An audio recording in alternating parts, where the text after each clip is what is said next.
Good morning. I woke up a bit late today because the temperature dropped like 15 degrees. Nights became quite cooler, so I slept a bit better, I suppose. So around 5 in the morning, it's the it's when I wake up.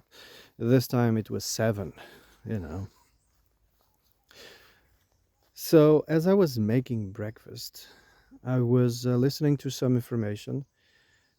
Yeah, I do things and listen to information and you know we have these devices, these libraries in our pockets, so better, get educated, informed. I don't know. A lot of people use it, for dopamine hits, right? So this time it was about chlamydia and gonorrhea. It seems young people in the cities are experiencing, chlamydia and gonorrhea like in 90% of people. They've tested, as early or as legally as possible. They've tested people from that age until 25 or 27, and they found out, millions of people are infested. But then they suggested that the reason for this infestation is people are spreading it. What do you mean people are spreading it? Around the video, the information, they contradicted themselves. But I don't think they notice. They said specialists, doctors, specialists, scientists, they tested chlamydia and gonorrhea in healthy people, quote unquote. And I found out most people have it. Most people have this, whatever it is. I don't know how they are identifying it. That's another secret. Yeah. When you start looking under telescopes or microscopes, the imagination kicks in. Yeah. And how they are identifying these things beats me. For the most of the times, in my opinion, it is money that will help them identify things. So anyway, chlamydia and gonorrhea are asymptomatic, like everything else in the world, like everything else, right? But they imply that is people who spread it. What do you mean? If everybody has it, what do you mean people are spreading it? Huh? So how do this manifest? Well, first there's the odor, of course, and then there's the feeling of scratching. You want a scratching, the swelling. So also you have a hard time peeing, and etc. Those are the symptoms. And the cure, it seems, it's antibiotics.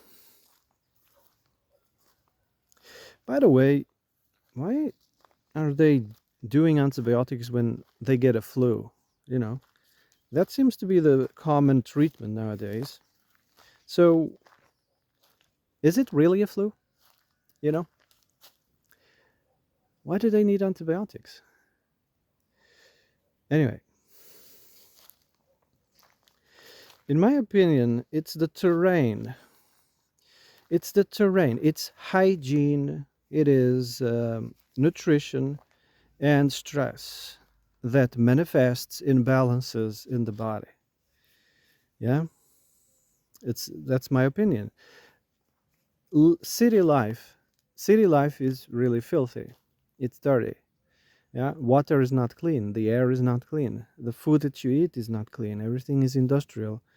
Yeah, so people in cities, and I've heard this like 15 years ago. I was listening to doctors, and they were saying, people who live in life have at least 10 years less in their lifespan than someone who lives in the countryside simply because they are exposed to more toxins. Yeah, well, that makes sense. City lives are breeding grounds for physical diseases and spiritual diseases. Yeah. especially spiritual diseases. It's a place infested with demons, yeah, and they are breeding grounds for demonic, pathological, you know, behavior.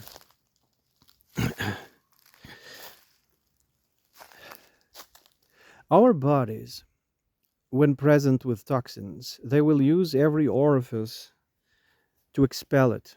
The pores in your skin, your ears, your eyes when you cry, your nose, when you are running your nose with all that, you know, what's it called? Mucus. All the mucus, that's the body trying to expel toxins. When you start spitting, through your throat, and it starts accumulating mucus as well. That's also the body trying to expel. Of course, it expels also from your urine and your excrements, yeah, and it also expels through the sperm, obviously, yeah. So a guy, for instance, a man who drinks a bottle of whiskey a day, and when he, hopes to be a father, his sperm is going to be damaged. So there's a high risk of, the child has problems, or the child isn't born at all because the sperm is damaged. The same goes for women. If the women are exposed to tons of toxins, it's even worse for women, actually, because in the case of man, sperm is produced, and if you change the terrain, if you change the stress, hygiene and nutrition, the sperm after some time becomes healthy again. You just have to give it, a healthy terrain. But in the case of women, it's not the same, because women are born, from the moment they are born, they already have that amount of eggs, you know, no more, no less. And if they are exposed to toxins, this is why our ancestors were so obsessed with purity, because they wanted healthy eggs. If they get exposed to toxins, it's going to be very hard to clean, because women only have those eggs, no more, no less. They're not going to produce new. So it becomes a difficult task to, I would say, to to bring them, or to turn them, healthy again. So in the case of men and women, even their seed can become contaminated. Why is there a big number of autism, happening nowadays? Why are women, crying for reproductive rights? They want to know if the child is okay. There's a big number of autism happening because it's either the sperm or the egg or both that are damaged. And it's because of what? A toxic terrain. It has nothing to do with this. I'm passing it and you're passing it. And no, that's superstition. Nobody's passing anything. Nobody's passing anything. You have created the conditions for this to, blossom. You have created this toxic world. Yeah. And when things are not balanced, it becomes unbalanced. Disease is the unbalancement of the body. The body, the same thing as nature, is constantly dealing in pressure mediation, is trying to always to bring, everything back to balance. It's only us, idiot humans, that have tendency of unbalancing things. So anyway, it was informal, and at the same time, in my opinion, disinforming people. Nobody's passing anything. You just created the correct, terrain. You just created the situation yourself, for chlamydia and gonorrhea to develop, right? So I think I'm going to shut up now. Have a nice day.